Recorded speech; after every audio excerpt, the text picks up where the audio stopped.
So there's three things I think to keep in mind when we're approaching atheists or skeptics online or in person or wherever, that I think if we keep in mind will help us a lot. The first one is to remember that our battle isn't against people, it's against ideas. If we think we're battling people, then we're going to get personal, we're going to get mean sometimes, and it's just usually not going to go very well for us. But if we remember this battle, this battle isn't against people, it's against these ideas. I don't hate this person, I disagree with this idea or this presupposition or this whatever it may be. I think that goes a long way, because then it shifts your focus off the person and worried about the person, and it shifts your focus to the ideas, it shifts your focus to the arguments, and you can be able to handle those without the baggage of some of the personal stuff that goes with that. The second thing I think to keep in mind is to remember that there's no one thing. There's not just one thing you're going to say and somebody's going to be like, oh, you're right, I'm going to change my entire life now.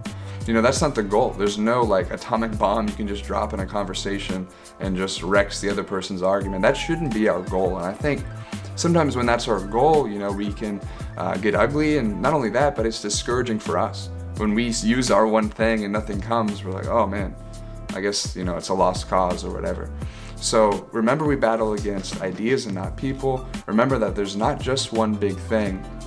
And the third thing that I would say is that remember that the goal is further conversation. The goal is not to just have one conversation with somebody and let it end. The goal is to have that door open. And to have that door open, you're going to have to be good to the person. It helps definitely to form a relationship with them. If you can, become their friend and just be genuinely interested in them as a person.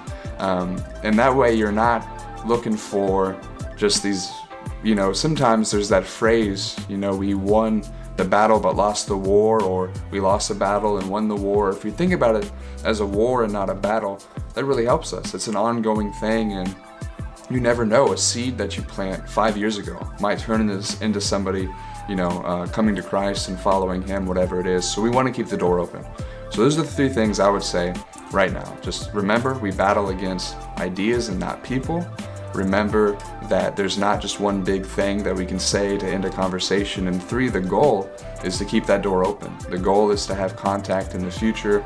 The goal is not to just end it at the end and expect to either be victorious or lose. You got to have a bigger picture in mind. And I feel like that'll help us a lot.